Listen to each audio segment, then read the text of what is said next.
This is Cheryl Manley from Sharing Love of Paper. I'm so glad you could join me today. Okay, we've seen various ways of putting photos into a book without using adhesives. But with heritage photos, you sometimes run into specific challenges that you might not see with other types of photos. I'll show a few of those now with tips on what I did to meet the challenges. This first page shows one way to disguise a fairly common problem. Here I've got a mat with handmade photo corners to hold my photo. I've added pen work to both for a decorative touch. But if you look closely, you'll notice that one corner of my photo is completely missing. Note how I added my handmade corner in that spot, even though it doesn't even touch the photo. Because of that and all the pen work, many people have said they didn't notice the missing corner until it was pointed out. Here I had a bit of a problem because my focal photo had two corners that were completely missing. I'm guessing it had been glued into an album by those two corners and someone decided to take it out of the album by cutting off the corners. When I got it, it looked like this. So I used the corner adorner that had the partial circle to mat this one. That partial circle was large enough to cover the missing corners. Note that once again I've used multiple mats to draw attention to my somewhat small focal. You may notice that this punch isn't like the others I've shown. Instead of 1/4 inch all around, it's only about 1/8 of an inch, so my mats were only cut 1/4 inch wider and longer than the photo. You may also notice that I rounded the corners of my mats, and I also die cut some decorative corner pieces that I brought in. Now this photo was a real challenge. All 4 corners of it had been cut off quite deeply, and there was no way any of the photo corners I'd been using or the corner adorners would work. Since the focus of the photo wasn't anywhere near these corners though, I realized that if I could make some really large photo corners, they would be able to hold my photo. Cutting dies to the rescue. Here's what I did. I've created several examples here to show you what I did using some of Stampin' Up's cutting dies.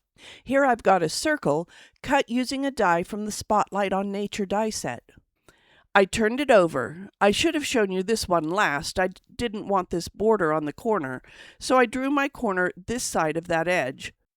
When folded, that gives a straight corner with a fancy edge like this.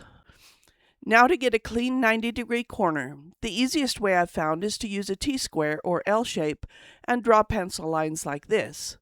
If you don't have one of those, you could use the end of a ruler, but that might mean you'd have to turn the ruler to extend the line along the shorter edge. Once I have my pencil lines showing the 90-degree angle, in this case I first folded that edge up, then I just fold along these lines. I usually find it easiest to fold it back and then forward so the line is hidden. You can tell this is not Stampin' Up! Cardstock because of the cracking and white showing through. Anyway, these are just examples. Once it's folded, I can take a little piece and glue to the edge of the folded pieces to create the photo corner. So that's how I made one using Spotlight on Nature dies. You might also try one from the Stylish Shapes set. Here are a few more examples. This one is from the older Textured Notes die set and makes a deeper corner that looks like this. Exactly what you want will partly depend on the photo you're working with. This one is from Mixed Labels. Several of these are older sets that have been discontinued. You can use a wide variety of oval or rectangle dies for this technique. Even circles, as I've shown you, though I think oval or rectangle are a little better. I'll post links below to any that were still available when I created this video. Once again, draw your lines, fold it, glue your backing piece, and you have your corner. The last one I have comes from Perennial Postage. Once again, cut the shape, draw your lines, fold it, and you have a decorative corner. So look and see what cutting dies you have and go ahead and make some larger photo corners for instances like this where the corners were cut off. Here's one I made using those same photo corners and then stenciled on those corners to decorate it up a bit. Another challenge you could run into when you don't want to cut your photo is that some photos need to be cropped. Here's one where I had several photos that needed to be cropped. Unfortunately, you can't see it from the back to see what I did, but I used strips that I think were 1¼ inches wide. 4 of these blue strips. I glued these, top and bottom, to these longer green strips, placing them equally across the green strips. That gave me a sort of grid that I could place my photos behind using photo corners to hold them in place like before.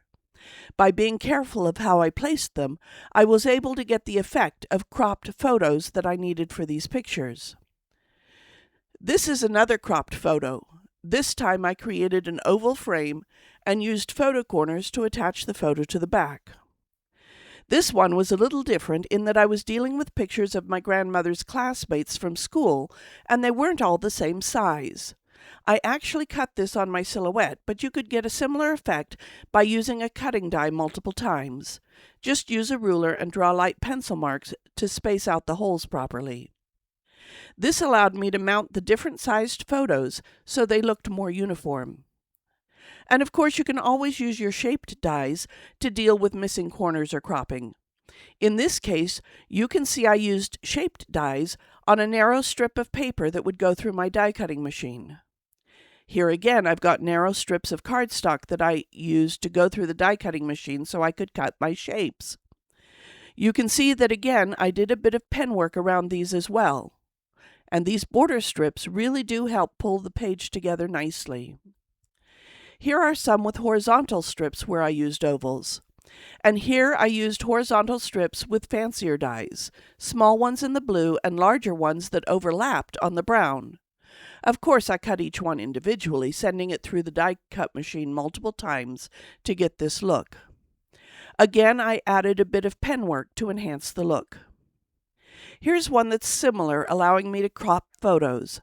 Again, I used a frame to call out the focal. This is a different way of holding the photo in place. I actually used a craft knife to cut corner slits and folded the pieces over to hold the photo in place. For this page, I had to figure out how to die cut ovals in the bottom of this 8.5 by 11 inch paper when my die cut machine was only 6 inches wide. Again, I used a trick. The border piece that has the Newlyweds title on it was not originally part of the page. It was a title strip that I created to hide a portion of the paper that I didn't like. So what I did was to cut the paper in two along that line that would be hidden by the border strip. That gave me a piece that would go through my die cut machine. Then I taped the two pieces back together from the back, as you can see here. You can even see the pencil lines I had added for lining up my cutting dies. Anyway, after the pieces were taped back together, I glued my title strip in place on the front to hide the join. I did similar with this page, only this time I did die cutting both top and bottom. So those are a few techniques for handling challenges with heritage photos. The last section of this video is fairly short, but I did want to mention it.